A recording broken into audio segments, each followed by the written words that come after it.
السلام عليكم ورحمة الله.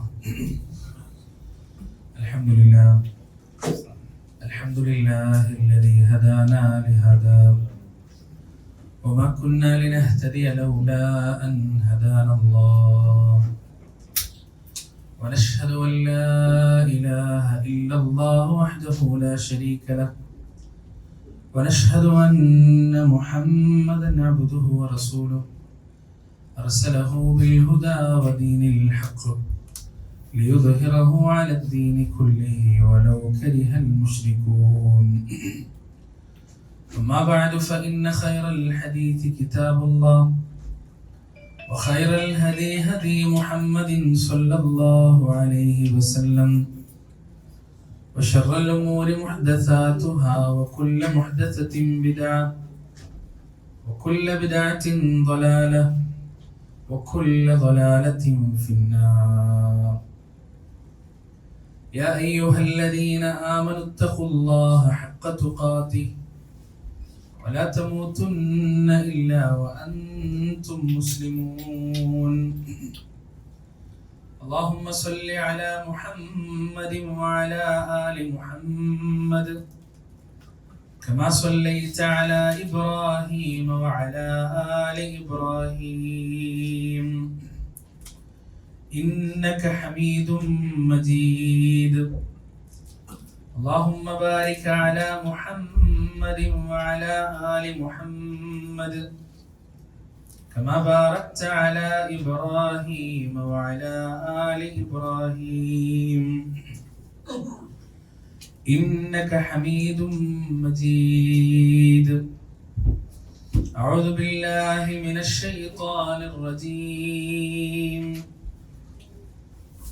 إنا جعلنا ما على الأرض زينة لها لنبلوهم أيهم أحسن عملا وإنا لجاعلون ما عليها صعيدا جرزا.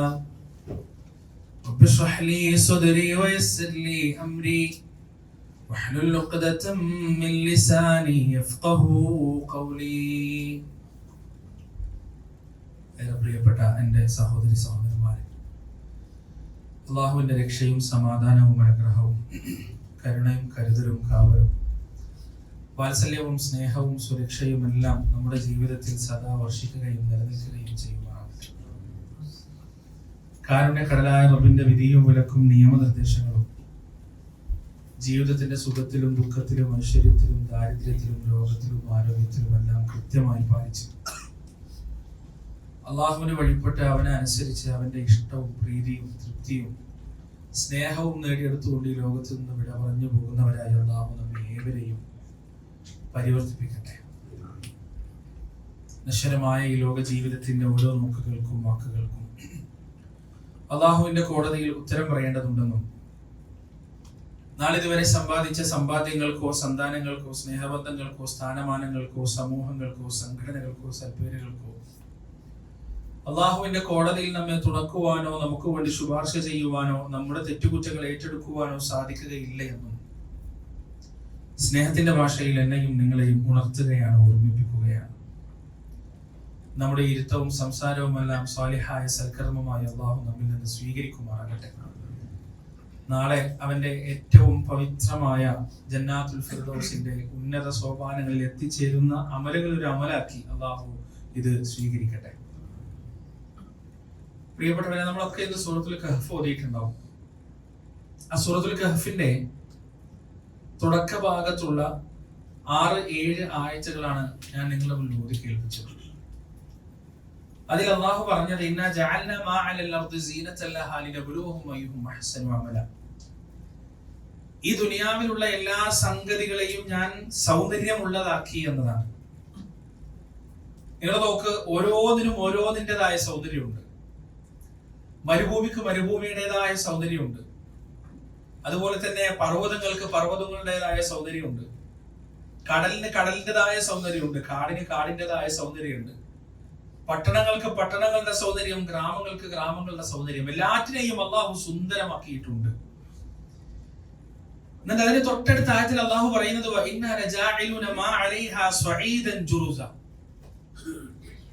ഈ സുന്ദരമായ ഭൂമിയെ ഞാനൊരു പരിവർത്തനത്തിന് വിധേയമാക്കും. ആ പരിവർത്തനം എന്ന് പറയുന്നത് അത് കേവലം വെളുത്ത മണൽപ്പരപ്പ് മാത്രമായി മാറുന്ന ഒരു അവസ്ഥയിലേക്ക് അത് രൂപാന്തരപ്പെടുമെന്ന് അല്ലാഹു സുബ്ഹാനഹു വ തആല പറയുന്നു. നമ്മളൊക്കെ മഹ്ശറയെ കുറിച്ച് എമ്പാടും സംസാരിക്കാറുണ്ട്. എവിടെയാണ് മഹ്ശറ?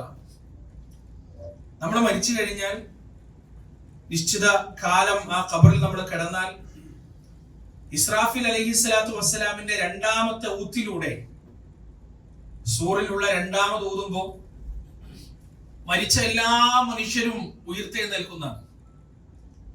എവിടെയാണ് നമ്മൾ ഉയർത്തെഴുന്നേൽക്കുക? ഈ ഭൂമിയിൽ തന്നെയാണ്. ഈ ഭൂമിയെ അള്ളാഹു രൂപാന്തരപ്പെടുത്തും. ഈ ഭൂമിയുടെ കോലവും കാഴ്ചയും എല്ലാം മാറി മറിയും. നമ്മൾ കണ്ട ഭൂമിയെ ആവില്ല. ആദം അലൈഹിസ്സലാത്തു വസ്സലാം തൊട്ട് അവസാനം വരെയുള്ള സകല മനുഷ്യർക്കും ഒത്തുകൂടി നിൽക്കാൻ മാത്രം പ്രവിശാലമായ ഒരു മൈതാനിയാക്കി അല്ലാഹു സുബ്ഹാനഹു വ തആല ഈ ഭൂമിയെ പരിവർത്തനപ്പെടുത്തുമെന്നാണ് പരിശുദ്ധ ഖുർആനിൽ സൂറത്തുൽ കഹ്ഫിലൂടെ അല്ലാഹു സുബ്ഹാനഹു വ തആല പറയുന്നത്. അപ്പൊ നിങ്ങൾ നോക്ക്, ഈ ഭൂമിയാണ് മഹ്ശറ. പിന്നെ ഇവിടുന്ന് എങ്ങനെയാണ് സ്വർഗത്തിലേക്ക് യാത്രയാവുക? ഇവിടുന്ന് എങ്ങനെയാണ് നരകത്തിലേക്ക് യാത്രയാവുക? ഇപ്പൊ നമ്മള് കോസ്മോളജിയെ കുറിച്ചൊക്കെ പഠിക്കുമ്പോൾ അതുമായി കൂടുതൽ ബന്ധമുള്ള ആളുകൾക്കറിയാം, മൾട്ടിവേഴ്സ് എന്ന് പറയുന്ന ഒരു കോൺസെപ്റ്റ് ഉണ്ട്. മൾട്ടിവേഴ്സ് എന്ന് പറഞ്ഞാൽ നമ്മുടെ ഈ പ്രപഞ്ചം പോലെ തന്നെ ഒരുപാട് പ്രപഞ്ചങ്ങൾ നിലനിൽക്കുന്നുണ്ട് എന്നൊരു സിദ്ധാന്തമാണ്. അത് തെളിയിക്കപ്പെട്ടിട്ടൊന്നുമില്ല. അതുണ്ടാവാനുള്ള സാധ്യതയുണ്ട് എന്ന് സയന്റിസ്റ്റുകൾ, ആസ്ട്രോണോമേഴ്സ് ശക്തമായി വാദിക്കുന്നുണ്ട്. ഈ ബ്ലാക്ക് ഹോൾ എന്ന് പറയുന്ന സംഗതി ഉണ്ടല്ലോ, ഈ ബ്ലാക്ക് ഹോളിലേക്ക് എന്തെങ്കിലും ഒരു ഒബ്ജക്റ്റ് അല്ലെങ്കിൽ പ്രകാശം തന്നെ കടന്നുപോയാൽ പിന്നീട് അതിൽ നിന്ന് ഊരി വരാൻ സാധ്യമല്ല, അതിൽ നിന്ന് രക്ഷപ്പെടാൻ സാധ്യമല്ല. ഈ ബ്ലാക്ക് ഹോളിലേക്ക് കടന്നു പോകുന്ന ഒരു സംഗതി മറ്റൊരു പ്രപഞ്ചത്തിൽ റീക്രിയേഷന് വിധേയമാകുന്നുണ്ട് എന്നാണ് പറയപ്പെടുന്നത്. മറ്റൊരു പ്രപഞ്ചത്തിലേക്കുള്ള വാതിലാണ് യഥാർത്ഥത്തിൽ ബ്ലാക്ക് ഹോളുകൾ എന്ന് സിദ്ധാന്തിക്കുന്ന ശാസ്ത്രജ്ഞന്മാരുണ്ട്. സ്റ്റീഫൻ ഹോക്കിങ്ങിനെ പോലെയുള്ള ആളുകൾ പറഞ്ഞു വെച്ചിട്ടുണ്ട്. ബ്ലാക്ക് ഹോളുകൾ ഒരു പക്ഷെ വേറെ യൂണിവേഴ്സിലേക്കുള്ള വാതിലായിരിക്കാം. എന്തോ ആവട്ടെ, എന്തായാലും അല്ലാഹു സുബ്ഹാനഹു വ തആല സ്വർഗവും നരകവും എല്ലാം ഒരുക്കി വെച്ചിരിക്കുന്നത് ഈ പ്രപഞ്ചത്തിലല്ല, വേറൊരു പ്രപഞ്ചത്തിലാണ്. സയൻസിന്റെ ഭാഷയിൽ നമുക്കതിനെ യൂണിവേഴ്സ് എന്ന് പറയാമെങ്കിലും അല്ലാഹു സുബ്ഹാനഹു വ തആല സബ്അ സമാവാത്, 7 പ്രപഞ്ചങ്ങൾ, 7 ആകാശങ്ങൾ എന്ന് പരിശുദ്ധ ഖുർആനിൽ വളരെ വ്യക്തമായി പറഞ്ഞു വെച്ചിട്ടുണ്ട്. ഒരു പക്ഷേ ഈ ഭൂമിയെ അല്ലാഹു സുബ്ഹാനഹു വ തആല അടുത്ത പ്രപഞ്ചത്തിലേക്ക്, മറ്റൊരു യൂണിവേഴ്സിലേക്ക് എത്തിക്കുകയാവാം ചെയ്യുക. അവിടെ നിന്നായിരിക്കാം ഒരു പക്ഷെ. ഇതൊക്കെ നമുക്ക് ഊഹിക്കാൻ പറ്റുന്ന, ജൽപ്പിക്കാൻ പറ്റുന്ന സംഗതികൾ മാത്രമാണ്. കാരണം അവിടെ ആ മഹ്ശറയിൽ വെച്ച്, ആ മൈതാനിയിൽ വെച്ച് സ്വർഗം നോക്കിക്കാണാൻ കഴിയുമെന്നും നരകം നോക്കിക്കാണാൻ കഴിയുമെന്നും എല്ലാം പരിശുദ്ധ ഖുർആനിൽ വന്നിട്ടുണ്ട്. സ്വർഗവും നരകവും എന്തായാലും ഈ പ്രപഞ്ചത്തിലല്ല, വേറെ പ്രപഞ്ചത്തിലാണ്. 7ാമത്തെ ആകാശം കഴിഞ്ഞിട്ടാണ്. അല്ലാഹു സുബ്ഹാനഹു വ തആല ഏതായാലും ആ സ്വർഗത്തിൽ എത്തിപ്പെടാൻ നമുക്ക് ഏവർക്കും തൗഫീഖ് നൽകുമാറാകട്ടെ. എന്തായാലും പരിശുദ്ധ ഖുർആനിൽ ഒട്ടനവധി തവണ വത്തഖൂ വത്തഖൂ വത്തഖൂ യൗമൻ വത്തഖൂ യൗമൻ എന്ന് പറഞ്ഞിട്ട് പല രീതിയിൽ പറഞ്ഞിട്ടുണ്ട്. അല്ലാഹു പറഞ്ഞു വത്തഖൂ യൗമൻ തുർജഊന ഫീഹി ഇലല്ലാഹ്, അല്ലാഹുവിലേക്ക് മടക്കപ്പെടുന്ന ദിവസത്തെ നിങ്ങൾ സൂക്ഷിക്കണേ. വത്തഖൂ യൗമൻ ലാ തജ്സീ നഫ്സുൻ അൻ നഫ്സിൻ ശൈആ വലാ യുഖ്ബലു മിൻഹാ ശഫാഅ വലാ യുഖദു മിൻഹാ അജ്ലുൻ വലാ ഹും യുൻസറൂൻ. ഒരു മനുഷ്യനും മറ്റൊരു മനുഷ്യനൊരു ഉപകാരവും ചെയ്യാത്ത, ഒരു ശുപാർശയും സ്വീകരിക്കപ്പെടാത്ത, ഒരു ഒഴിവ് കഴിവും സ്വീകരിക്കപ്പെടാത്ത, ആരും മറ്റൊരാളെ സഹായിക്കാത്ത ഒരു ദിവസത്തെ നിങ്ങൾ സൂക്ഷിക്കണേ. യൗമ യഫിറുൽ മർഉ മിൻ അഖീഹി വഉമ്മിഹി വഅബീഹി വസാഹിബതിഹി വബനീഹി ലികുല്ലി ഇംരിഇൻ മിൻഹും യൗമഇദിൻ ശഅ്നുൻ യുഗ്നീഹി. സ്വന്തം ഉമ്മയിൽ നിന്ന് ഓടിയകലുന്ന ദിവസമാണ്. സ്വന്തം സഹോദരനിൽ നിന്ന്, ഭാര്യമാരിൽ നിന്ന്, സ്വന്തം കൂട്ടുകാരിൽ നിന്ന്, ഇണയിൽ നിന്ന്, മക്കളിൽ നിന്നെല്ലാം മനുഷ്യൻ ഓടിയകലുന്ന ദിവസം. ലികുല്ലി ഇംരിഇൻ മിൻഹും യൗമഇദിൻ ശഅ്നുൻ യുഗ്നീഹി വജൂഹു യൗമഇദിൻ മുസ്ഫിറ ضاحكത്തും മുസ്തബ്ശിറ വവജൂഹു യൗമഇദിൻ അലൈഹാ ഗബറ തർഹഖുഹാ ഖതറ ഉലൈക ഹുമുൽ കഫറത്തുൽ ഫജറ അന്നേ ദിവസം ചില മുഖങ്ങൾ സന്തോഷമുള്ളതായിരിക്കും, സമാധാനമുള്ളതായിരിക്കും, പ്രസന്നതയുള്ളതായിരിക്കും. അന്നേ ദിവസം ചില മുഖങ്ങളാകട്ടെ കുത്തിത്തറച്ചതുപോലെ ആയിരിക്കും, ഭയന്നിരണ്ടതുപോലെ ആയിരിക്കും. ഉലൈക ഹുമുൽ കഫറത്തുൽ ഫജറ, അവരാണ് നിഷേധികളായ, കുറ്റവാളികളായ, ചെമ്മാടികളായ ആളുകൾ എന്ന് സൂറത്തുൽ അബസയുടെ അവസാനത്തിൽ അല്ലാഹു സുബ്ഹാനഹു വ തആല പറഞ്ഞു വെക്കുകയാണ്. ആ ദിവസത്തിന്റെ ഭീകരതയെയും ഭയാനകതയെയും കുറിച്ചാണ് അല്ലാഹു സുബ്ഹാനഹു വ തആല പരിശുദ്ധ ഖുർആനിൽ പറഞ്ഞത്. റസൂലുള്ളാഹി സ്വല്ലല്ലാഹു അലൈഹി വസല്ലം ആയിഷ റളിയല്ലാഹു അൻഹയോട് പറയുന്നുണ്ട്, ഹശ്റിന്റെ മൈതാനിയിലുള്ള 3 ഭയാനകമായ പരീക്ഷണങ്ങൾ കടക്കാതെ ഒരു മനുഷ്യന് രക്ഷപ്പെടാൻ സാധ്യമല്ല. ആ പരീക്ഷണങ്ങളിൽ ഒന്നാമത്തേത് ഏതാണ്? നന്മതിന്മകൾ തൂക്കപ്പെടുന്ന തുലാസ. സൂറത്തുൽ ഖാരിയയിൽ അല്ലാഹു സുബ്ഹാനഹു വ തആല അന്ത്യനാളിനെ കുറിച്ച് സംസാരിക്കുന്നുണ്ട്. ആ അന്ത്യനാൾ കഴിഞ്ഞിട്ട് വരാനിരിക്കുന്ന തലനാരിയെ കീറിയിട്ടുള്ള വിചാരണയെ കുറിച്ചും നന്മതിന്മകളുടെ അളവിനെ കുറിച്ചുമെല്ലാം ആ സൂറത്തിൽ അല്ലാഹു സുബ്ഹാനഹു വ തആല സംസാരിക്കുന്നുണ്ട്. നോക്ക് നിങ്ങൾ പ്രിയപ്പെട്ടവരെ, ഒന്ന് ആലോചിച്ച് നോക്ക്. നമ്മുടെ നന്മകളും നമ്മുടെ തിന്മകളും എല്ലാം അല്ലാഹു സുബ്ഹാനഹു വ തആല കൃത്യമായി അളന്ന് തൂക്കി നോക്കുന്ന ആ ഒരു സന്ദർഭമുണ്ടല്ലോ, അതൊരു വല്ലാത്തൊരു സന്ദർഭം തന്നെയാണ്, വല്ലാത്തൊരു അവസ്ഥ തന്നെയാണ്. അവിടെ ആ തുലാസിൽ ഭാരം കൂട്ടുന്നതിന് വേണ്ടി എത്രയോ എളുപ്പമുള്ള കർമ്മങ്ങളെ കുറിച്ച് റസൂലുള്ളാഹി സ്വല്ലല്ലാഹു അലൈഹി വസല്ലമ നമുക്ക് പഠിപ്പിച്ചു തന്നിട്ടുണ്ട്. ഈ ദുനിയാവിൽ വെച്ച് വളരെ നിസ്സാരമായി നമുക്ക് തോന്നിയേക്കാവുന്ന സംഗതി അല്ലാഹുവിന്റെ റസൂൽ പറഞ്ഞു, 2 വാക്കുകളുണ്ട്, ഹബീബതാനി ഇല റഹ്മാൻ തഖീലതാനി അലൽ മീസാൻ ഖഫീഫതാനി അലൽ ലിസാൻ സുബ്ഹാനല്ലാഹി വബിഹംദിഹി സുബ്ഹാനല്ലാഹിൽ അസീം. അത് ചൊല്ലാൻ എത്ര സമയം വേണ്ടത്? സുബ്ഹാനല്ലാഹി വബിഹംദിഹി സുബ്ഹാനല്ലാഹിൽ അസീം എന്നൊരു ദിക്ർ ചൊല്ലാൻ നമുക്ക് 2-3 സെക്കൻഡുകൾ മാത്രമേ വേണ്ടുള്ളൂ. പക്ഷേ അത് വലിയ കനം, വലിയ തൂക്കം അത് മീസാനിൽ, നന്മയുടെ മീസാനിൽ ചെലുത്തുമെന്ന് റസൂലുള്ളാഹി സ്വല്ലല്ലാഹു അലൈഹി വസല്ലം പറയാണ്. നിസാരമെന്ന് നമുക്ക് തോന്നുന്ന പല സംഗതികളും അതീവ ഗൗരവമുള്ളതായിരുന്നു എന്ന് നാം തിരിച്ചറിയുന്ന ഒരു വേളയാണ് ഹശ്റിന്റെ മൈതാനി എന്ന് എന്റെ പ്രിയപ്പെട്ടവരെ നാം മനസ്സിലാക്കേണ്ടതുണ്ട്. പരിശുദ്ധമായ മുഹറം മാസം, അള്ളാഹുവിന്റെ മാസം എന്ന് അല്ലാഹു സുബ്ഹാനഹു വ തആല പഠിപ്പിച്ചു തന്ന ആ മാസത്തിൽ കർമ്മങ്ങൾ ഒരുപാട് നാം അധികരിപ്പിക്കേണ്ടതുണ്ട്, നന്മകൾ ഒരുപാട് നാം അധികരിപ്പിക്കേണ്ടതുണ്ട്. റസൂലുള്ളാഹി സ്വല്ലല്ലാഹു അലൈഹി വസല്ലം പറഞ്ഞു, മീസാനിൽ ഏറ്റവും കനം തൂങ്ങുന്ന ഒരു പ്രവർത്തനം എന്താ അറിയോ? സൽസ്വഭാവമാണ്. എന്താണ് സൽസ്വഭാവം? ആളുകളെ കാണുമ്പോൾ പരിചയമുള്ളവരായാലും പരിചയമില്ലാത്തവരായാലും അസ്സലാമു അലൈക്കും എന്ന് പറയാൻ കഴിയുക, ആളുകളെ ഒരു പ്രസന്നമായ മുഖത്തോടു കൂടി, ചിരിച്ച മുഖത്തോടു കൂടി ആളുകളെ അഭിമുഖീകരിക്കുക, കൈ കൊടുക്കുമ്പോൾ നല്ല രീതിയിൽ, മാന്യമായ രീതിയിൽ കൈ കൊടുക്കുക, ഒരാൾ സംസാരിക്കുമ്പോൾ വളരെ ശ്രദ്ധയോടുകൂടി ആ സംസാരം കേൾക്കുക, അയാളുടെ സംസാരം കഴിഞ്ഞതിന് ശേഷം മാത്രം നമ്മുടെ സംസാരം തുടരുക. നബി സല്ലല്ലാഹു അലൈഹി വസല്ലമയുടെ ഇത്തരത്തിലുള്ള മാനറിസത്തെ കുറിച്ച് ഹദീസുകളിൽ കൃത്യമായി നമുക്ക് കാണാൻ കഴിയും. അള്ളാഹുവിന്റെ റസൂൽ ഒരാൾക്ക് കൈ കൊടുത്തു കഴിഞ്ഞാൽ അയാൾ കൈ വിടുന്നത് വരെ നബി സല്ലല്ലാഹു അലൈഹി വസല്ലമ കൈവിട്ടിരുന്നില്ല. അള്ളാഹുവിന്റെ റസൂൽ ഒരാളോട് സംസാരിക്കുമ്പോൾ ആ മനുഷ്യൻ സംസാരിച്ച് കഴിയുന്നത് വരെ റസൂലുള്ളാഹി സ്വല്ലല്ലാഹു അലൈഹി വസല്ലമ സംസാരിച്ചിരുന്നില്ല. അള്ളാഹുവിന്റെ റസൂൽ സ്വല്ലല്ലാഹു അലൈഹി വസല്ലമ നടക്കുമ്പോൾ ആ നടത്തത്തിൽ അദ്ദേഹത്തിന്റെ താഴ്മ കൃത്യമായി കാണുമായിരുന്നു.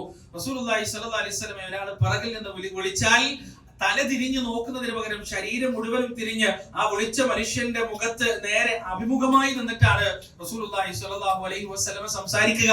അള്ളാഹുവിന്റെ റസൂൽ എവിടേക്കെങ്കിലും കൈ ചൂണ്ടുന്ന സമയത്ത് വിരൽ കൊണ്ട് ചൂണ്ടുമായിരുന്നില്ല, മുഴുവൻ കൈകൾ ഉപയോഗിച്ച് മാത്രമേ അവിടേക്ക് ചൂണ്ടിയിട്ടുണ്ടായിരുന്നുള്ളൂ എന്നൊക്കെ നമുക്ക് കാണാൻ സാധിക്കും. ഹുസ്നുൽ ഖുൽഖിന്റെ, സൽസ്വഭാവത്തിന്റെ എല്ലാ ഗുണങ്ങളും ഒത്തുവന്നൊരു മനുഷ്യനായിരുന്നു നമ്മുടെ പ്രിയപ്പെട്ട നേതാവ് മഹാനായ റസൂൽ കരീം സ്വല്ലല്ലാഹു അലൈഹി വസല്ലം. മീസാനിൽ ഏറ്റവും കനം തൂങ്ങുന്ന ഒരു സ്വഭാവം, ആ ഹുസ്നുൽ ഖുൽഖിലെ വളരെ പ്രധാനപ്പെട്ട ഒരു സംഗതിയാണ് നമ്മുടെ മനസ്സിലുണ്ടാകുന്ന വിട്ടുവീഴ്ച എന്ന് പറയുന്നത്, മാപ്പിന്റെ മനോഭാവം എന്ന് പറയുന്നത്. നമുക്കൊക്കെ ആരെങ്കിലും മാപ്പ് പറഞ്ഞാൽ, ആരെങ്കിലും തിരുത്തിയാൽ അത് എന്താണ്, വല്ലാത്ത അയാൾക്കുള്ള ഒരു ഡിഫക്റ്റ് ആണ്. അയാളെ നമ്മൾ പിന്നീട് ഒരു ഇൻഫീരിയർ ആയിട്ടാണ് കാണുക. അയാൾ എന്താണ്, അയാൾക്ക് സംഘിന്റെ സ്വഭാവമാണ്, ഓൻ ഇടയ്ക്കിടയ്ക്ക് ഇങ്ങനെ മാപ്പ് പറയും, ഓന് ഷൂനക്കിന്റെ സ്വഭാവമാണ് എന്നൊക്കെ പറയുന്ന ആളുകളുണ്ട്. യഥാർത്ഥത്തിൽ പ്രിയപ്പെട്ടവരെ, ഈ ലോകത്ത് അള്ളാഹു പടച്ചതിൽ വെച്ച് ഏറ്റവും നല്ല മനുഷ്യരാണെന്നറിയോ? മാപ്പ് നൽകാൻ ഹൃദയ വിശാലതയുള്ള മനുഷ്യരാണ്. എന്താണ് ലൈലത്തുൽ ഖദറിന്റെ ദിവസത്തിൽ വരെ, അറഫയുടെ ദിവസത്തിൽ വരെ റസൂലുള്ളാഹി സ്വല്ലല്ലാഹു അലൈഹി വസല്ലം പ്രാർത്ഥിക്കാൻ പഠിപ്പിച്ചൊരു പ്രാർത്ഥന, അല്ലാഹുമ്മ ഇന്നക അഫൂൻ തുഹിബ്ബുൽ അഫ്വ ഫഅഫു അന്നി. അല്ലാഹുവേ, നീ മാപ്പ് നൽകുന്നവനാണ്, നീ മാപ്പ് വാരിക്കോരി ചൊരിയുന്നവനാണ്, നീ മാപ്പ് നൽകുന്നവനെ മാപ്പ് ഇഷ്ടപ്പെടുന്നവനുമാണ്.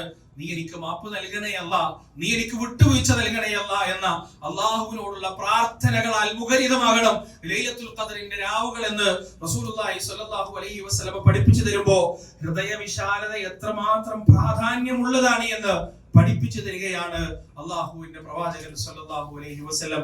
സൂറത്ത് യൂസുഫ് നമ്മൾ വായിച്ചാൽ, അതുപോലെ തന്നെ അള്ളാഹുവിന്റെ റസൂലിന്റെ സ്വഹാബത്തിന്റെ ചരിത്രം നമ്മൾ വായിക്കുകയാണെങ്കിൽ, പഠിക്കുകയാണെങ്കിൽ മാപ്പിന്റെ തുല്യതയില്ലാത്ത 3 ഉദാഹരണങ്ങൾ നമുക്ക് കാണാൻ കഴിയും.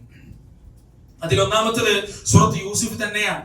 സൂറത്ത് യൂസുഫിൽ ആ യൂസുഫ് തുടങ്ങുന്നത് തന്നെ അല്ലാഹു സുബ്ഹാനഹു വ തആല ഇങ്ങനെ പറഞ്ഞിട്ടാണ്, നഹ്നു നഖുസ്സു അലൈക അഹ്സനൽ ഖസസി ബിമാ ഔഹൈനാ ഇലൈക ഹാദൽ ഖുർആൻ. ഈ ഖുർആനിൽ അങ്ങേക്ക് പറഞ്ഞു തന്നിട്ടുള്ളതിൽ ഏറ്റവും നല്ലൊരു കഥ ഞാൻ പറഞ്ഞു തരാൻ പോവാണ് എന്ന് പറഞ്ഞിട്ട് അല്ലാഹു യൂസുഫ് അലൈഹിസ്സലാത്തു വസ്സലാമിന്റെ കഥ തുടങ്ങാണ്. എങ്ങനെയാണ് ആ കഥ തുടങ്ങുന്നത്?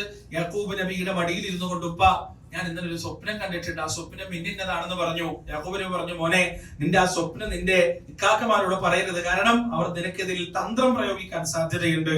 അങ്ങനെ ആ തന്ത്രപ്രയോഗത്തിലൂടെ യൂസുഫ് അലൈഹിസ്സലാത്തു വസ്സലാമിനെ അവർ കൊല്ലാൻ തീരുമാനിക്കുകയും ആ തീരുമാനത്തിൽ നിന്ന് മാറുകയും എന്നിട്ട് ആ ബാലനെ, ആ പൈതലിനെ ഒരു പൊട്ടക്കിണറ്റിലേക്ക് വലിച്ചെറിയുകയും ചെയ്ത ആ ഒരു സന്ദർഭത്തെ കുറിച്ചാണ് പരിശുദ്ധ ഖുർആൻ സംസാരിക്കുന്നത്. നിങ്ങൾ നോക്ക്, എത്രമാത്രം വേദനയും പ്രയാസവും യൂസുഫ് അലൈഹിസ്സലാത്തു വസ്സലാമിന്റെ മനസ്സിൽ ഉണ്ടായിട്ടുണ്ടാവണം, എത്ര ബുദ്ധിമുട്ടുണ്ടായിട്ടുണ്ടാവണം. അവിടെ നിന്ന് അങ്ങോട്ട് യൂസുഫ് നബി ഈജിപ്തിലെ അടിമച്ചന്തയിൽ അടിമയായി വിൽക്കപ്പെടുകയാണ്. അവിടുന്ന് ഒരു വീട്ടിലൊരു ഭൃത്യനായിട്ടാണ് ജീവിക്കുന്നത്. പിന്നീട് പരീക്ഷണത്തിന്റെ മേൽ പരീക്ഷണം, ഈ തസ്ബീഹയുടെ നൂല് പൊട്ടി മുത്തുകൾ ഇങ്ങനെ ഓരോന്നായി വീഴുന്നത് പോലെ യൂസുഫ് അലൈഹിസ്സലാത്തു വസ്സലാമിന്റെ ജീവിതത്തിൽ പരീക്ഷണങ്ങൾ ഇങ്ങനെ ആവർത്തിച്ച് വന്നതാണ് ചരിത്രം പറയുന്നത്. നിരപരാധിയായിക്കൊണ്ട് 7 വർഷം ജയിലിൽ കടന്നു. അവസാനം അല്ലാഹു സുബ്ഹാനഹു വ തആല ആ പ്രവാചകനെ ആ രാജ്യത്തിന്റെ, ഈജിപ്തിന്റെ ധനകാര്യ മന്ത്രിയായി നിയമിച്ചു.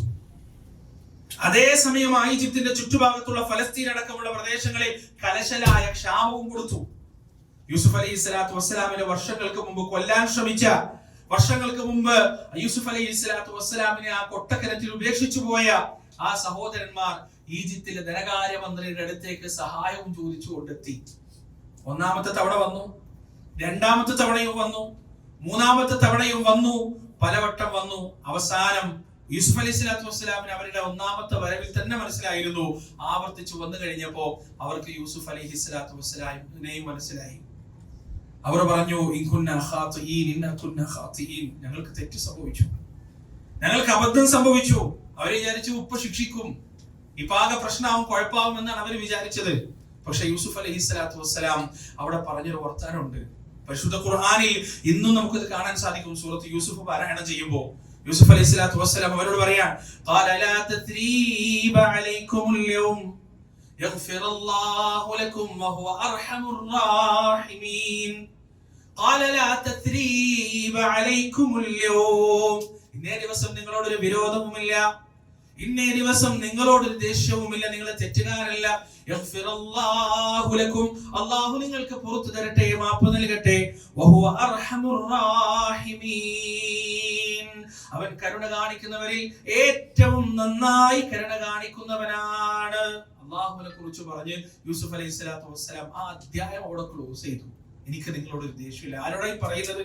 ഇത്രയും വർഷം, പതിറ്റാണ്ടുകൾ തന്റെ പിതാവിന്റെ ആ വാത്സല്യവും സ്നേഹവും തനിക്ക് നിഷേധിക്കപ്പെടാൻ കാരണക്കാരായ, തന്നെ കൊല്ലാൻ പദ്ധതിയിട്ട, തന്റെ ജീവിതം നശിപ്പിച്ച, തന്നെ ഒരു വീട്ടിൽ വൃത്യനായി ഇത്രയും വർഷം കഴിയാൻ കാരണക്കാരായ തന്റെ സഹോദരങ്ങളാണ് യൂസുഫ് അലൈഹിസ്സലാത്തു വസ്സലാം പറയുന്നത്, ലാ തസ്രീബ അലൈക്കുമുൽ യൗം യഗ്ഫിറുല്ലാഹു ലക്കും. ഒരു ദേഷ്യവും എനിക്ക് നിങ്ങളോടില്ല കേട്ടോ, ഒരു വിരോധവും എനിക്ക് നിങ്ങളോടല്ല. യഗ്ഫിറുല്ലാഹു ലക്കും, അല്ലാഹു നിങ്ങൾക്ക് പുറത്തു തരട്ടെ, അല്ലാഹു നിങ്ങൾക്ക് മാപ്പ് നൽകട്ടെ. സമാനമായ ഒരു ചരിത്രം ഇസ്ലാമിക ചരിത്രത്തിൽ റസൂലുള്ളാഹി സ്വല്ലല്ലാഹു അലൈഹി വസല്ലമയുടെ സ്വഹാബത്തിനിടയിൽ നമുക്ക് കാണാൻ കഴിയും. നമ്മൾ ഇന്നലെ ക്ലാസ്സിലേക്ക് മുമ്പ് പറഞ്ഞിരുന്നു, നബി സല്ലല്ലാഹു അലൈഹി വസല്ലമയുടെ സ്വഹാബുസ് സിർ ഹുദൈഫത്തുൽ യമാൻ റളിയല്ലാഹു അൻഹു, അദ്ദേഹത്തെ നബി സല്ലല്ലാഹു അലൈഹി വസല്ലമ തന്റെ രഹസ്യ സൂക്ഷിപ്പുകാരനായി സ്വീകരിക്കാൻ ഒരു ചരിത്രമുണ്ട്. ആ ചരിത്രം എന്താണെന്ന് അറിയോ? ഉഹുദ് യുദ്ധത്തിന് വേണ്ടിയിട്ട് മുസ്ലിങ്ങളൊക്കെ പുറപ്പെടുകയാണ്.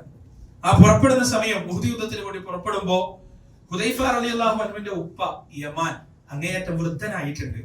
കണ്ണിന്റെ കാഴ്ചയൊക്കെ പോയിട്ടുണ്ട്, നേരാവണ്ണം നടക്കാൻ കഴിയുന്നില്ല. അദ്ദേഹത്തോട് പറഞ്ഞു, നിങ്ങൾ വരണ്ട, നിങ്ങൾ ഇവിടെ മദീനയിൽ നിൽക്കോ, ഞങ്ങൾ പോയി യുദ്ധം ചെയ്തു വരാം എന്ന് പറഞ്ഞ് അദ്ദേഹത്തെ അവിടെ ആക്കിയിട്ടാണ് നബി സല്ലല്ലാഹു അലൈഹി വസല്ലം യുദ്ധത്തിന് പോകുന്നത്.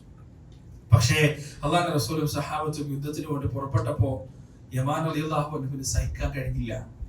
കാരണം സ്വന്തം ജീവനും ജീവിതവും പണയം വെച്ച് തന്റെ കൂട്ടത്തിലുള്ളവർ, ഒരുമിച്ച് നമസ്കരിക്കുന്നവർ ഉഹുദിന്റെ താഴ്വരയിൽ രണാങ്കണത്തിൽ പോരാടിക്കൊണ്ടിരിക്കുമ്പോ എങ്ങനെയാണ് ഈ മദീനയിൽ തിന്നും കുടിച്ചും ജീവിക്കുക എന്ന ഒരു വേദന യമാൻ റളിയല്ലാഹു അൻഹുവിന്റെ മനസ്സിനെ വല്ലാതെ അലട്ടി, വല്ലാതെ ആ മനസ്സിനെ വേദനിപ്പിച്ചു. അവസാനം യമാൻ റളിയല്ലാഹു അൻഹു 2 ഗൾഫ് യുദ്ധത്തിലേക്ക് പുറപ്പെട്ടു. അദ്ദേഹത്തിന്റെ മുഖമൊക്കെ മൂടിക്കെട്ടി, പൊടിയൊന്നും കയറാത്ത രീതിയിൽ, പ്രായമുള്ള മനുഷ്യനാണല്ലോ, നല്ല രീതിയിൽ വസ്ത്രം ധരിച്ചുകൊണ്ട് തന്റെ പടവാളുമായിട്ട് യമാൻ റളിയല്ലാഹു അൻഹു ഉഹദിന്റെ ഭൂമിയിലേക്ക് പുറപ്പെട്ടു. അദ്ദേഹം അവിടെ എത്തുന്ന സമയം ദൗർഭാഗ്യവശാൽ മുസ്ലിങ്ങൾ ചിന്നിച്ചിതറുന്ന അവസ്ഥയിലായിരുന്നു. ഉഹദിന്റെ ചരിത്രം നമുക്കറിയാലോ. ജബലുർ റുമാത്തിൽ നിന്ന് അല്ലാഹുവിന്റെ റസൂലിന്റെ അനുമതിയില്ലാതെ താഴേക്ക് അവിടെയുള്ള അമ്പെയ്ത്തുകാർ ഇറങ്ങിയപ്പോ ഖാലിദ് ഇബ്നു വലീദ് റളിയല്ലാഹു അൻഹു, അദ്ദേഹം അന്ന് മുസ്ലിം അല്ല, പിറകിലൂടെ നുഴഞ്ഞു കയറുകയും എന്നിട്ട് മുസ്ലിങ്ങളെ പിന്നിൽ നിന്ന് ആക്രമിക്കുകയും ചെയ്തു. മക്കയുടെ ഭാഗത്തേക്ക് തിരിഞ്ഞോടിക്കൊണ്ടിരിക്കുകയായിരുന്ന ഖുറൈശികൾ തിരിഞ്ഞു നിന്നുകൊണ്ട് മുന്നിൽ നിന്നും ആക്രമിച്ചു. 2 ഭാഗത്തു നിന്നും ആക്രമണം വന്നപ്പോ മുസ്ലിങ്ങൾ ശിഥിലമായി, പലരും പിന്തിരിഞ്ഞോടി. റസൂലുള്ളാഹി സ്വല്ലല്ലാഹു അലൈഹി വസല്ലമയെ ശത്രുക്കൾ വളഞ്ഞു.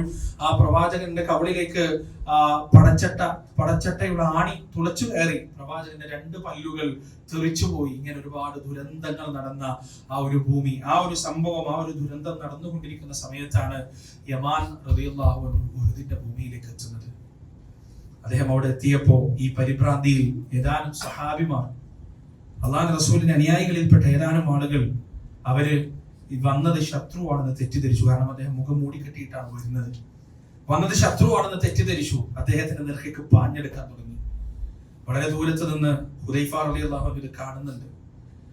അദ്ദേഹം ഉറക്കെ വിളിച്ചു പറഞ്ഞു, അത് ശത്രുവല്ല, അതെന്റെ ഉപ്പയാണ്, അത് നിങ്ങളുടെ സഹോദരനാണ്, ശത്രുവല്ല.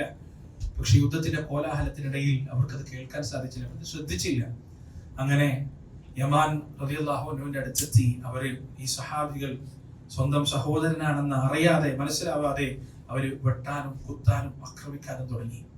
തന്റെ പിതാവ് ആക്രമിക്കപ്പെടുന്നത് കണ്ട് വളരെ വേഗത്തിൽ, ശരവേഗത്തിൽ ഹുദൈഫ റളിയല്ലാഹു അൻഹു ഉഹുദിന്റെ താഴ്വരയിലെ ഭാഗത്ത് നിന്ന് ഓടി വരുന്നുണ്ടായിരുന്നു. പക്ഷെ അദ്ദേഹം അവിടെ എത്തുമ്പോഴേക്ക് യമാൻ റളിയല്ലാഹു അൻഹുവിന്റെ ശരീരത്തിലേക്ക് മാരകമായ മുറിവുകൾ ഏറ്റിട്ടുണ്ടായിരുന്നു. അദ്ദേഹത്തിന്റെ ശരീരത്തിൽ നിന്ന് രക്തം വാർന്നൊഴുകാൻ തുടങ്ങിയിട്ടുണ്ടായിരുന്നു. അദ്ദേഹം തൽക്ഷണം അവിടെ വെച്ച് മരണപ്പെട്ടു. റസൂലുള്ളാഹി സ്വല്ലല്ലാഹു അലൈഹി വസല്ലമ ഈ ഒരു സംഭവം അറിഞ്ഞപ്പോൾ മുഖം ചുവന്നു തുടുത്തു. കാരണം പ്രവാചകൻ ഒരുപാട് ഇഷ്ടപ്പെടുന്ന സഹാബിയാണ് യമാൻ. പ്രവാചകൻ അവരോട് പറഞ്ഞു, ഹുദൈഫ ചോദിക്കുന്ന നഷ്ടപരിഹാരം കൊടുക്കാൻ നിങ്ങൾ ബാധ്യസ്ഥരാണ്.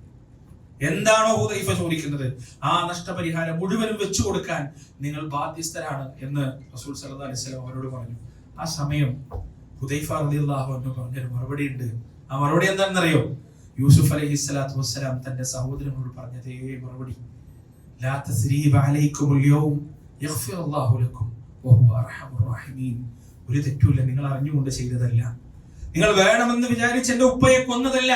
യഗ്ഫിറുല്ലാഹു ലക്കും, അല്ലാഹു നിങ്ങൾക്ക് പുറത്തു തരട്ടെ. വഹുവ അർഹമുർ റഹീമീൻ, അവൻ അങ്ങേയറ്റം പൊറുക്കുന്നവനും അങ്ങേയറ്റം കരുണ കാണിക്കുന്നവനുമാണെന്ന് ഹുദൈഫ റളിയല്ലാഹു അൻഹു തന്റെ സഹോദരങ്ങളോട് പറയാൻ. നോക്ക് നിങ്ങൾ, ആ തീയതി തൊട്ടാണ് പ്രിയപ്പെട്ടവരെ, ആ ദിവസം തൊട്ടാണ് റസൂലുള്ളാഹി സ്വല്ലല്ലാഹു അലൈഹി വസല്ലമ ഹുദൈഫയെ തന്റെ ഉറ്റ ചങ്ങാതിയായി സ്വീകരിക്കുന്നത്.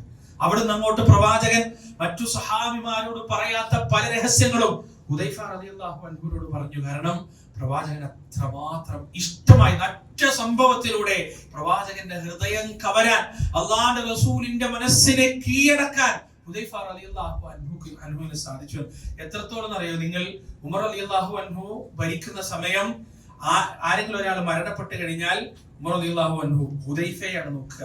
ഹുദൈഫ നിസ്കരിക്കുന്നുണ്ടെങ്കിൽ ഉമർ നിസ്കരിക്കും, ഹുദൈഫ നിസ്കരിക്കുന്നില്ലെങ്കിൽ ഉമർ നിസ്കരിക്കില്ല. എന്താ കാരണം?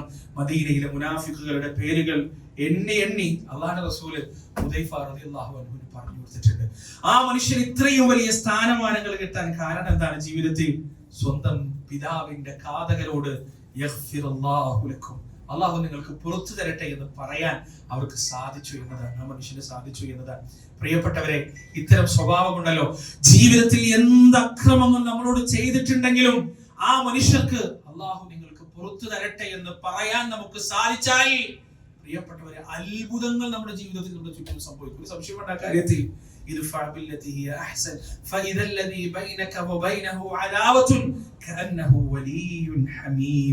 നീ ഒന്ന് തിന്മയെ നന്മ കൊണ്ട് നേരിട്ട് നോക്ക്, തിന്മയെ നന്മ കൊണ്ട് നീ ഒന്ന് തടഞ്ഞു നോക്ക്. ഒരു വലിയ മഹാത്ഭുതം, ഒരു വലിയ മിറാക്കിൾ നിങ്ങൾക്ക് കാണാം. എന്താണ് മിറാക്കിൾ?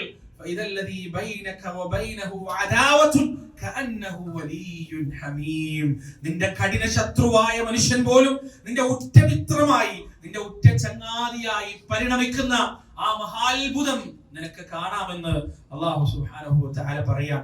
നോക്ക് നിങ്ങൾ പ്രിയപ്പെട്ടവരെ, സ്വന്തം ഉപ്പയെ കൊന്ന മനുഷ്യരോടാണ് പറയുന്നത് യഗ്ഫിറല്ലാഹു ലക്കും. നമുക്ക് സാധിക്കോ? ഈ ഒരു സൽസ്വഭാവമാണ് മീസാനിൽ വലിയ കനം തൂക്കുക. ഇതാണ് സൽസ്വഭാവം. വിട്ടുവീഴ്ച നൽകാനുള്ള ആ ഒരു മനസ്സ്. തന്റെ ജീവിതം മുഴുവൻ തച്ച് തകർത്തില്ലാതെയാക്കിയ സഹോദരന്മാരോടാണ് യൂസുഫ് അലൈഹി സ്വലാത്തു വസ്സലാം പറയുന്നത്, യഗ്ഫിറല്ലാഹു ലക്കും, അല്ലാഹു നിങ്ങൾക്ക് പുറത്തു തരട്ടെ, അല്ലാഹു നിങ്ങൾക്ക് മാപ്പ് നൽകട്ടെ. മഹാനായ റസൂൽ കരീം സല്ലല്ലാഹു അലൈഹി വസല്ലമയുടെ ജീവിതം നിങ്ങളൊന്ന് പരിശോധിച്ച് നോക്ക്. അല്ലാഹുവിന്റെ റസൂലിനോട് ആയിഷത്തു സിദ്ദീഖ റളിയല്ലാഹു അൻഹ ചോദിക്കുന്നുണ്ട്, പ്രവാചകരെ, അങ്ങ് ഏറ്റവും കൂടുതൽ വേദനിച്ച ദിവസം ഏതാണ്? അങ്ങ് ഏറ്റവും കൂടുതൽ പ്രയാസപ്പെട്ട ദിവസം ഏതാണ്? പ്രവാചകൻ പറയുന്നുണ്ട്, ജീവിതത്തിൽ രണ്ട് സന്ദർഭങ്ങൾ. ഒന്നാമത്തത്, അത് രണ്ടും ഉണ്ടായത് ഒരേ വർഷത്തിലാണ്, ആമുൽ ഹുസ്ൻ എന്ന് പറയുന്ന വർഷത്തിൽ. നമുക്ക് പ്രവാചകൻ അല്ലാഹു കൊടുത്ത പരീക്ഷണങ്ങൾ വളരെ വലുതാണ്. നബി സല്ലല്ലാഹു അലൈഹി വസല്ലമയുടെ ഇടവും വലവും നിന്ന് പ്രവാചകനെ സംരക്ഷിച്ചിരുന്ന രണ്ട് മനുഷ്യർ, ഒരു സ്ത്രീയും ഒരു പുരുഷനും. ആ സ്ത്രീ നമ്മുടെ പ്രിയപ്പെട്ട ഉമ്മ ഖദീജ ബിൻത് ഖുവൈലിദ് റളിയല്ലാഹു അൻഹ. അവരാണ് ഒന്നാമതായി അല്ലാഹുവിന്റെ റസൂലിനെ, പ്രവാചകന് നേരെ വാളോങ്ങാൻ ഖുറൈശികൾ പഠിച്ചത് ഖദീജ റളിയല്ലാഹു അൻഹയുടെ സ്വാധീനം കൊണ്ടാണ്, അവരുടെ സമ്പത്ത് കൊണ്ടാണ്. ആ സമ്പത്തിന്റെ സഹായമാണ് റസൂലുള്ളാഹി സ്വല്ലല്ലാഹു അലൈഹി വസല്ലം തുടക്കകാലത്തിൽ പിടിച്ചു നിർത്തിയത്. ഹിറാ ഗുഹയിൽ നിന്ന് ആദ്യത്തെ വഹീം കിട്ടിയിട്ട് വീട്ടിലേക്ക് വരുമ്പോ ജമ്മിലൂനിയ ഖദീജ എന്ന് പറഞ്ഞ് റസൂൽ പനിച്ചു ഉറച്ചു വരുന്നൊരു സന്ദർഭമുണ്ട്. ആ സമയത്ത് നമ്മുടെ ഉമ്മ നൽകിയ ആ ഒരു സംരക്ഷണം ഉണ്ടല്ലോ, നമ്മുടെ ഉമ്മ നൽകിയ ആ ഒരു ചേർത്ത് പിടിക്കലുണ്ടല്ലോ, പ്രിയപ്പെട്ടവരെ, 23 വർഷക്കാലത്തെ റസൂലുള്ളാഹി സ്വല്ലല്ലാഹു അലൈഹി വസല്ലമയുടെ ജീവിതത്തിലെ ഊർജവും താളവും നമ്മുടെ ഉമ്മ അന്ന് നൽകിയ ആ ഒരു ഊർജവും ആ ഒരു ഉന്മേഷവുമാണ് എന്ന് ചരിത്രം കൃത്യമായി വായിച്ചാൽ നമുക്ക് മനസ്സിലാക്കാൻ സാധിക്കും. മരണം വരെ പ്രവാചകൻ മറന്നില്ല. അത് ഒരാൾ പോലും സ്വീകരിക്കാത്ത അബൂബക്കർ സിദ്ദീഖ് റളിയല്ലാഹു അൻഹു പോലും സംഗതി അറിയാത്തൊരു കാലഘട്ടത്തിലാണ് റസൂലുള്ളാഹി സ്വല്ലല്ലാഹു അലൈഹി വസല്ലമയെ ചേർത്ത് പിടിക്കാൻ ഖദീജ ബിൻത് ഖുവൈലിദ് റളിയല്ലാഹു അൻഹ തയ്യാറായത്. അവരെ അല്ലാഹു തിരിച്ചു വിളിച്ചു. വേറൊരു മനുഷ്യനും കൂടി പ്രവാചകന്റെ ജീവിതത്തിൽ ഉണ്ടായിരുന്നു. 8ാമത്തെ വയസ്സിൽ പ്രവാചകന്റെ ഉപ്പാപ്പ അബ്ദുൽ മുത്തലിബ് മരിച്ചു പോകുമ്പോ തന്റെ കയ്യിലേക്ക് ഏൽപ്പിച്ച ആ 8 വയസ്സുള്ള കുഞ്ഞ്, ആ കുഞ്ഞിന്റെ കൈ അന്ന് പിടിച്ചതാണ് അബൂ താലിബ്. മരണം വരെ ആ കൈ ആ മനുഷ്യൻ വിട്ടിട്ടില്ല. എത്രയോ തവണ ഖുറൈശികളൊന്ന്, അബൂ താലിബ് നിങ്ങളൊന്ന് സമ്മതം തരണം, നിങ്ങളൊന്ന് മൂളിത്തന്നാ മതി, വേറൊന്നും നിങ്ങൾ അറിയണ്ട, മുഹമ്മദിന്റെ കഥ ഞങ്ങൾ കഴിച്ചോളാം, ാണ് തെറി പറഞ്ഞു നടക്കുന്നത്. ആ സമയത്ത് അബൂ താലിബ് തൊട്ടുപോകരുത്, എന്റെ കുട്ടിയെ തൊട്ടുപോകരുത് എന്ന് പറഞ്ഞ് ശക്തമായി നിന്നതുകൊണ്ടാണ് റസൂലുള്ളാഹി സ്വല്ലല്ലാഹു അലൈഹി വസല്ലമയെ വധിക്കാനോ നാടുകടത്താനോ തടവിലാക്കാനോ കഴിയാതിരുന്നത്. ഖദീജ റളിയല്ലാഹു അൻഹയും അബൂ താലിബും മരണപ്പെടുന്നത് ഒരേ വർഷത്തിലാണ്, ആമുൽ ഹുസ്നിലാണ്. അങ്ങനെയാണ് റസൂലുള്ളാഹി സ്വല്ലല്ലാഹു അലൈഹി വസല്ലമ തന്റെ ഉമ്മയുടെ ആങ്ങളമാരായ 3 അമ്മാവുമാരെയും നേടിയിട്ട് സായിഫിലേക്ക് പോകുന്നത് സംരക്ഷണം കിട്ടാൻ വേണ്ടിയിട്ട്. ആ 3 ആളുകളും സംരക്ഷണം കൊടുത്തില്ല എന്ന് മാത്രമല്ല, അവരുടെ വീടുകളിൽ നിന്ന് മദീനയിലേക്ക് തിരിച്ചു പോകാൻ അങ്ങാടി വഴി റസൂൽ നടന്നപ്പോ അവിടെ കൂർത്ത കല്ലുകളുമായി അങ്ങാടിയിലെ കുട്ടികളെ കാത്തു നിൽക്കുന്നുണ്ടായിരുന്നു. റസൂലുള്ളാഹി സ്വല്ലല്ലാഹു അലൈഹി വസല്ലമയെ എറിയാൻ, ആട്ടാൻ, കൂക്കാൻ, പരിഹസിക്കാൻ, അതെല്ലാം ഏറ്റുവാങ്ങി. നിങ്ങളൊന്ന് ആ ഒരു രംഗം നിങ്ങൾ ആലോചിച്ച് നോക്കൂ പ്രിയപ്പെട്ടവരെ. ആകെ ഉണ്ടായിരുന്ന 2 സംരക്ഷണങ്ങളും നഷ്ടപ്പെട്ടു. തന്നെ ഒന്ന് സംരക്ഷിക്കണം, ചേർത്ത് പിടിക്കണമെന്ന് പറഞ്ഞു പോയ രക്തബന്ധുക്കളും അള്ളാഹിന്റെ റസൂലിനെ ഒഴിവാക്കി. എന്ന് മാത്രമല്ല, ശാരീരികമായും മാനസികമായും റസൂലുള്ളാഹി സ്വല്ലല്ലാഹു അലൈഹി വസല്ലമയെ ആക്രമിച്ചു. പ്രവാചകന്റെ കാലിന് കല്ലേറ് കൊണ്ടു, രക്തമൊഴുകി. ചരിത്രം പറയുന്നു, ചോര പൊട്ടിയൊഴുകി. ആ ചോര പൊട്ടി ഒഴുകുമ്പോ അതൊന്ന് തുടച്ചു മാറ്റാൻ പോലും സമയമില്ലാത്ത വിധം റസൂലുള്ളാഹിക്ക് ജീവനും കൊണ്ട് ഓടേണ്ടി വന്നു. ആ ചോരയുടെ പശിമയാൽ അവിടുത്തെ കാലും ചെരുപ്പും ഒട്ടിപ്പിടിച്ചതായി ചരിത്രം നമുക്ക് പറഞ്ഞു തന്നു. എല്ലാരും കൈവിട്ടു, മനുഷ്യന്മാര് മുഴുവനും കൈവിട്ടു. അള്ളാഹുവിന്റെ മലക്കുകൾ അവന്റെ കൽപ്പന പ്രകാരം ഇറങ്ങി വന്നു. അവര് പറഞ്ഞു, റസൂലേ, പകരം ചോദിക്കണോ നിങ്ങൾക്ക്? പ്രതികാരം വീട്ടണോ നിങ്ങൾക്ക്? നിങ്ങളുടെ സമ്മതം മാത്രം മതി. ഈ ത്വായിഫിന്റെ മലകൾക്കിടയിൽ ഇന്ന് ധിക്കാരം കാണിച്ച മനുഷ്യർ ഞെരിഞ്ഞവരും നിങ്ങളൊന്ന് സമ്മതം മൂളിയാൽ മതി. അവിടെ മനുഷ്യ ചരിത്രത്തിൽ തുല്യതയില്ലാത്ത മാപ്പിന്റെ ഒരു വലിയ ഗാഥ രചിക്കുകയായിരുന്നു റസൂലുള്ളാഹി സ്വല്ലല്ലാഹു അലൈഹി വസല്ലം. എന്താ ആ വാക്കിന്റെ ഒരു ഗാംഭീര്യം എത്രയാണ് പ്രിയപ്പെട്ടവരെ, ആ വാക്കിന്റെ ഒരു ആഴം എത്രയാണ്. അല്ലാഹുമ്മ ഗ്ഫിർ ലഹും ഫഇന്നഹും ലാ യഅലമൂൻ. അല്ലാഹുമ്മ ഗ്ഫിർ ലഹും ഫഇന്നഹും ലാ യഅലമൂൻ. ഒറ്റപ്പെട്ടു പോയ അവസ്ഥയിൽ, ശരീരത്തിൽ നിന്ന് രക്തം ഇങ്ങനെ കിനിഞ്ഞു പൊടിയുന്ന ആ അവസ്ഥയിൽ, മാനസികമായും ശാരീരികമായും തളർന്നു പോയ ആ അവസ്ഥയിലാണ് റസൂലുള്ളാഹി സ്വല്ലല്ലാഹു അലൈഹി വസല്ലം അല്ലാഹുവിനോട് പറയുന്നത്, അല്ലാഹുവേ നീ അവർക്ക് പുറത്തു കൊടുക്കറബേ, അവർ അറിവില്ലാത്തവരാണ്, നിന്റെ പ്രവാചകനെയാണ് ആക്രമിക്കുന്നത്, അവർക്കറിയില്ല, എത്രത്തോളം ഗൗരവമുള്ള വിഷയമാണ് അവർ ചെയ്തുകൊണ്ടിരിക്കുന്നത് എന്ന് അവർക്കറിയില്ല. എന്നിട്ട് റസൂൽ പറയാണ്, യാ അല്ലാഹ്, ഈ മനുഷ്യരെ നീ നശിപ്പിക്കുന്നതിന് പകരം എനിക്ക് ഇഷ്ടം എന്താണെന്നറിയോ, ഈ മനുഷ്യരുടെ മുതുകുകളിലൂടെ ലാ ഇലാഹ ഇല്ലല്ലാഹ് എന്ന വഹ്ദാനിയത്തിന്റെ കലിമത്ത് ചരിക്കുന്ന മനുഷ്യരെ, പിൻതലമുറയെ ഉണ്ടാക്കിയെടുക്കലാണ് എന്റെ മനസ്സിനേറെ ആഹ്ലാദം നൽകുന്ന, എന്റെ മനസ്സിനേറെ സന്തോഷം നൽകുന്ന ഒരു കാര്യമെന്ന് റസൂലുള്ളാഹി സ്വല്ലല്ലാഹു അലൈഹി വസല്ലമ അല്ലാഹുവോട് പ്രാർത്ഥിക്കാൻ. അവരെ നീ നശിപ്പിക്കില്ല റബ്ബേ, അവരെ നീ മുവഹിദുകളാക്കി വളർത്തുകയും ഉയർത്തുകയും ചെയ്യുമെന്ന് റസൂലുള്ളാഹി സ്വല്ലല്ലാഹു അലൈഹി വസല്ലമ അന്ന് നടത്തിയ പ്രാർത്ഥന ഉണ്ടല്ലോ. ആ വിട്ടുവീഴ്ചയുടെ, ആ മാപ്പിന്റെ, ആ മനുഷ്യത്വത്തിന്റെ, ആ വലിയ സ്നേഹത്തിന്റെ ആ ഒരു പ്രാർത്ഥന, ആ പ്രാർത്ഥന അല്ലാഹു സുബ്ഹാനഹു വ തആല അക്ഷരാർത്ഥത്തിൽ സ്വീകരിക്കുകയും ആ മനുഷ്യരെ അല്ലാഹു വളർത്തുകയും ചെയ്തു. തായിഫിന്റെ പള്ളിയിൽ പോയി കഴിഞ്ഞാൽ, തായിഫിൽ മീഖാത്തിലേക്ക് പോകുന്ന പള്ളിയിൽ, നമ്മൾ ഇഹ്റാം ചെയ്യുന്ന പള്ളിയിലേക്ക് നിങ്ങൾ പോയി കഴിഞ്ഞാൽ, അവിടെ റഈസുൽ മുഫസ്സിരീൻ ഇബ്നു അബ്ബാസ് റളിയല്ലാഹു അൻഹു കാലങ്ങളോളം ഇരുന്നുകൊണ്ട്, വർഷങ്ങളോളം ഇരുന്ന് അദ്ദേഹം പഠിച്ചിരുന്ന, അദ്ദേഹം ഗ്രന്ഥങ്ങൾ എഴുതിയിരുന്ന ആ ഒരു വീട് അതുപോലെ തന്നെ പ്രിസർവ് ചെയ്തതായിട്ട് നിങ്ങൾക്ക് കാണാൻ സാധിക്കും. അല്ലാഹുവിന്റെ റസൂലിന്റെ പ്രാർത്ഥനയാണ്. നോക്ക് നിങ്ങൾ പ്രിയപ്പെട്ടവരെ, ചരിത്രത്തിൽ മുഴുവൻ നമ്മൾ വെളിച്ചം വീശി നോക്കിയാൽ തുല്യതയില്ലാത്ത എത്രയോ പ്രവാചകന്മാരെ നമുക്ക് കാണാൻ സാധിക്കും. മാപ്പിന്റെയും വിട്ടുവീഴ്ചയുടെയും, അതാണ് സൽസ്വഭാവത്തിന്റെ ഏറ്റവും വലിയ ഉദാഹരണങ്ങൾ നാം മനസ്സിലാക്കേണ്ടതുണ്ട്. സൽസ്വഭാവിയായ ഒരു മനുഷ്യൻ നിസ്കാരം കുറഞ്ഞാലും, നോമ്പ് കുറഞ്ഞാലും, അമലുകൾ കുറഞ്ഞാലും, ആ മനുഷ്യന്റെ മീസാനിൽ കനം തൂങ്ങാൻ ആ സൽസ്വഭാവം മാത്രം മതിയായതാണ് എന്ന് റസൂലുള്ളാഹി സ്വല്ലല്ലാഹു അലൈഹി വസല്ലം പറഞ്ഞത് വെറുതെ ഒന്നുമല്ല. വിശാല മനസ്സുള്ള മനുഷ്യരായി നിങ്ങൾ നടന്നു നോക്ക്.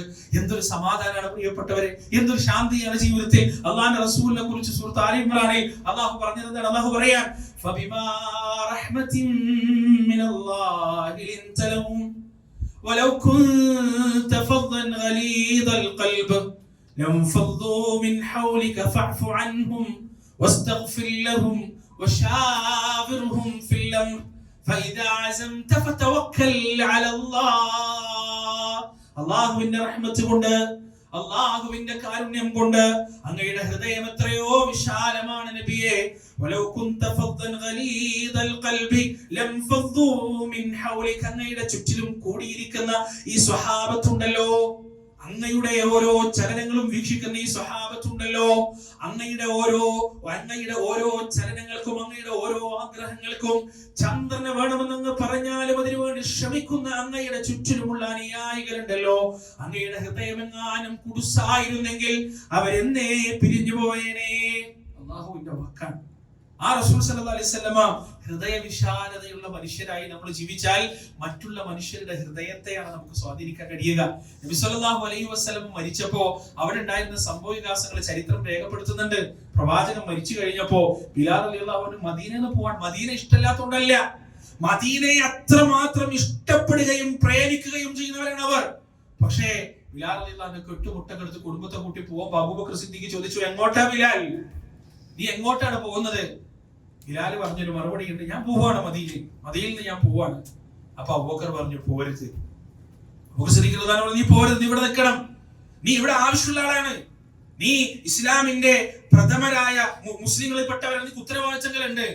ബിലാൽ റളിയല്ലാഹു അൻഹു തിരിച്ചു പറഞ്ഞു, അബൂബക്കർ, അങ്ങനെ ഉമയ്യത്ത് ഇബ്നു ഖലഫിന്റെ അടിമച്ചങ്ങയിൽ നിന്ന് മോചിപ്പിച്ചത് അങ്ങയുടെ ആജ്ഞാനുവർത്തിയായി ജീവിക്കാനാണെങ്കിൽ ഞാൻ ഇവിടെ നിൽക്കാം, കുഴപ്പമില്ല. അതല്ല, അള്ളാഹുവിന്റെ തൃപ്തിക്ക് വേണ്ടിയാണ് അങ്ങ് എന്നെ മോചിപ്പിച്ചതെങ്കിൽ അങ്ങ് എന്നെ എന്റെ പാട്ടിൽ വിട്ടേക്കണം, എന്നെ പിടിച്ചു വെക്കരുത്. അബൂബക്കർ സിദ്ദീഖ് റളിയല്ലാഹു അൻഹു ഞെട്ടിപ്പോയി. ബിലാൽ ഇതുവരെ അങ്ങനെ സംസാരിച്ചിട്ടില്ല അബൂബക്കറിനോട്, ഇതുവരെ ആ രീതിയിൽ ബിലാൽ റളിയല്ലാഹു അൻഹു പ്രതികരിച്ചിട്ടില്ല.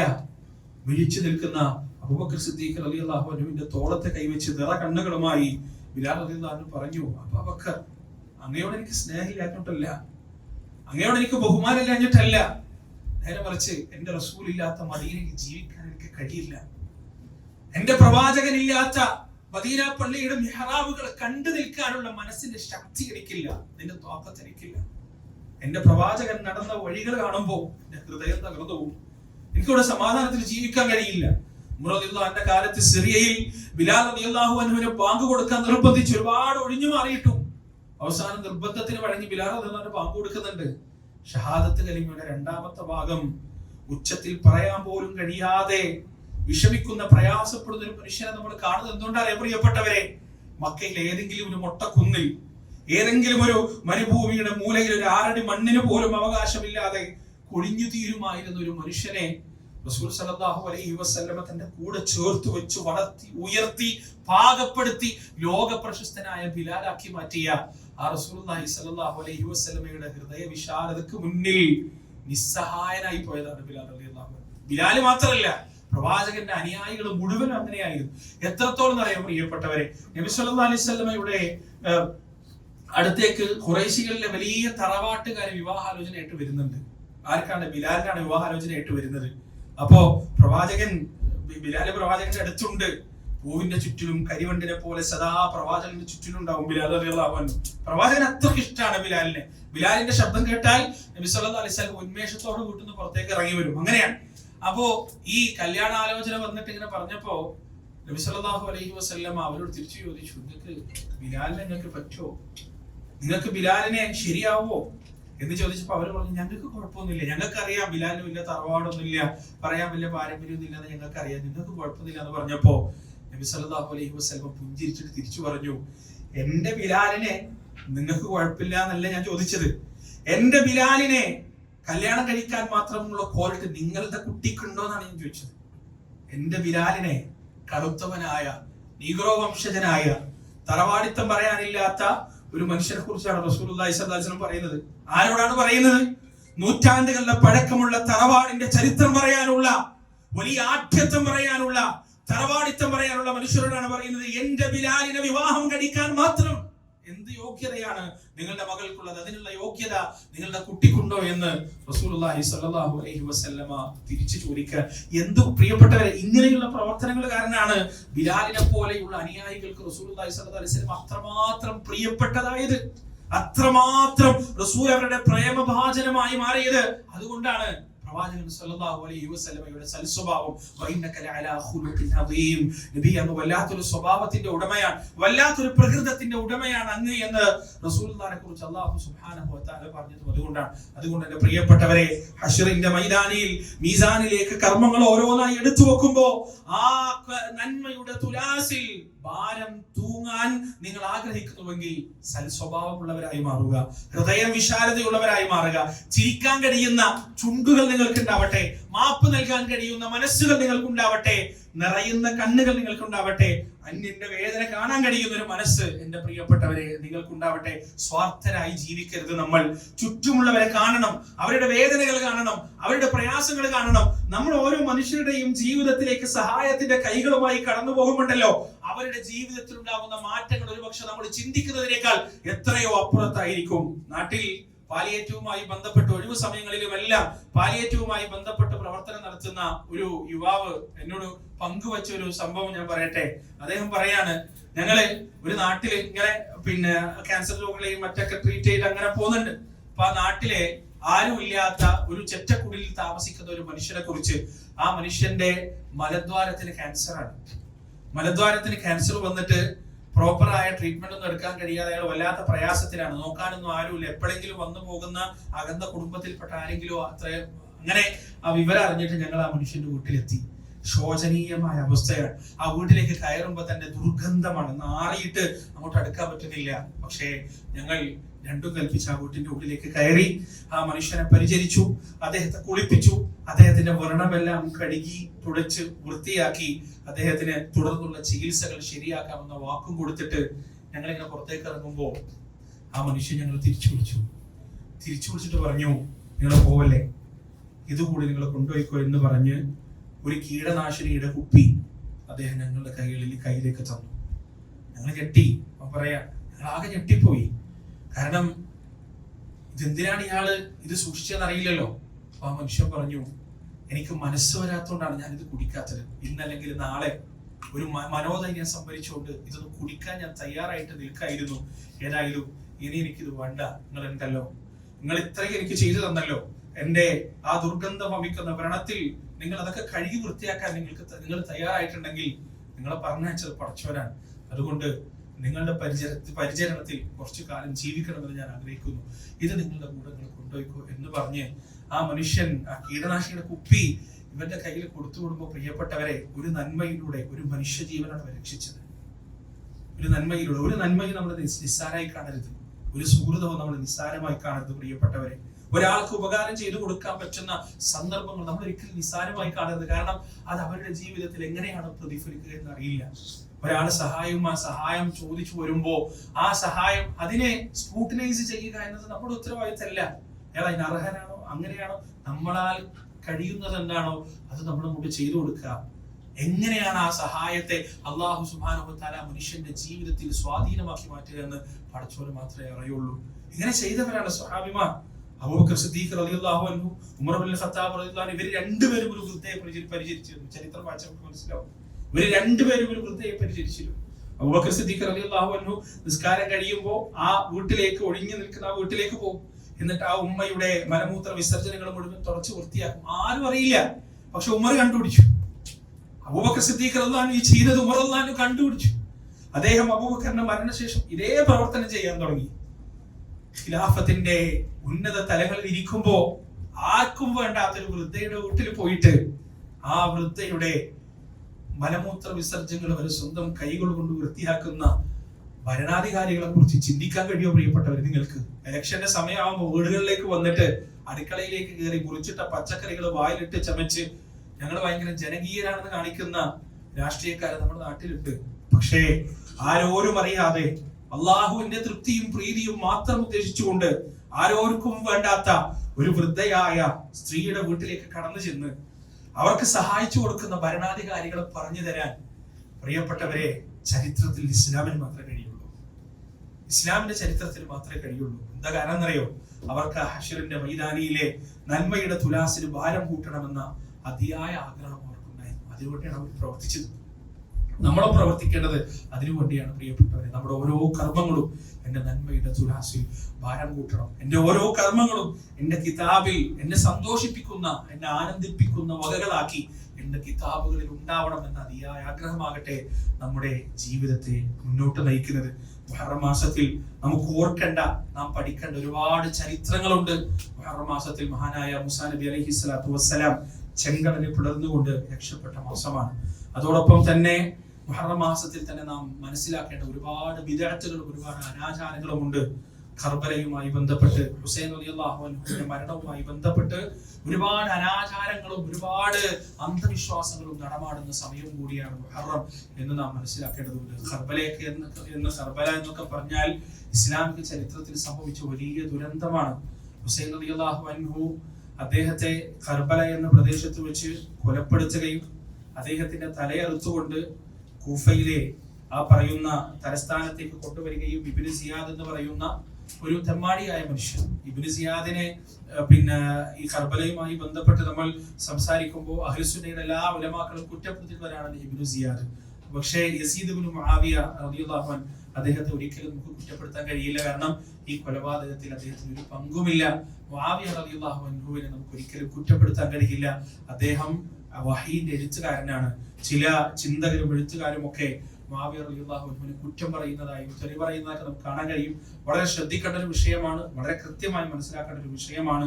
അഹ്ലുസുന്നയുടെ ഉലമാക്കൾ വളരെ ഗൗരവമായി നമ്മോട് ഉണർത്തിയ വാണിംഗ് നൽകിയ, മുന്നറിയിപ്പ് നൽകിയ സംഗതിയാണ്. ആ കർബലയിൽ ഹുസൈൻ റളിയല്ലാഹു അൻഹുവിനെ കൊല്ലുകയും അദ്ദേഹത്തിന്റെ തല അറുച്ചു കൊണ്ടുവരികയും എന്നിട്ട് ആ തലക്ക് മുകളിൽ വടികൊണ്ട് ഇബ്നു സിയാദ് അടിച്ചുകൊണ്ട് വളരെ വൃത്തികെട്ട വാക്കുകൾ പറയുകയും ചെയ്തപ്പോ കൂഫയിൽ തനിച്ചുകൂടിയ ജനങ്ങളിലെ ഏറ്റവും അവസാനത്ത് നിൽക്കുകയായിരുന്നു അനസ് ഇബ്നു മാലിക് റളിയല്ലാഹു അൻഹു. നബി സല്ലല്ലാഹു അലൈഹി വസല്ലമയെ 10 വർഷത്തോളം സേവിച്ച ഭൃത്യൻ. ആ ഭൃത്യൻ ആ പുര സദസ്സിന്റെ പുറകിൽ നിന്ന് വിളിച്ചു പറയുന്നുണ്ട്, അല്ലയോ ഇബ്നു സിയാദ്, അല്ലയോ ഇബ്നു സിയാദ്, നീ ആ അടിച്ചുകൊണ്ടിരിക്കുന്ന തലയുണ്ടല്ലോ, റസൂലുള്ളാഹി സ്വല്ലല്ലാഹു അലൈഹി വസല്ലമയോട് ഇത്രമേൽ സാദൃശ്യമുള്ള, പ്രവാചകനോട് ഇത്രമേൽ രൂപസാദൃശ്യമുള്ള മറ്റൊരു മുഖത്തെ ഞാൻ കണ്ടിട്ടില്ല കേട്ടോ എന്ന് പറഞ്ഞ് പൊട്ടിക്കരഞ്ഞുകൊണ്ട് അനസ് ഇബ്നു മാലിക് റളിയല്ലാഹു അൻഹു തിരിച്ചു നടക്കുന്നത്. അദ്ദേഹം വൃദ്ധനായിട്ടുണ്ട് ആ സമയമാകുമ്പോഴേക്ക്. അതാണ് റസൂൽ മരിക്കുമ്പോൾ അനസ് ഇബ്നു മാലിക്കിന് ചെറിയ പ്രായം മാത്രമേ ഉള്ളൂ. ഏതായാലും ഇൻഷാ അല്ലാഹ് മറ്റൊരു സന്ദർഭത്തിൽ കർബലയെ കുറിച്ച് നമുക്ക് കൂടുതൽ സംസാരിക്കാം. അതുപോലെ തന്നെ മൂസാ നബി അലൈഹി സ്വലാത്തു വസ്സലാമിന്റെ ചരിത്രത്തെ കുറിച്ചുമെല്ലാം കൂടുതൽ സംസാരിക്കാം. ഈ ചരിത്രങ്ങളിൽ നിന്നെല്ലാം നാം പാഠം ഉൾക്കൊള്ളേണ്ടതുണ്ട്. ജീവിതത്തിൽ നാം പരിവർത്തനം ഉണ്ടാക്കേണ്ടതുണ്ട്. അല്ലാഹു സുബ്ഹാനഹു വ തആല നമുക്ക് തൗഫീഖ് നൽകുമാറാകട്ടെ.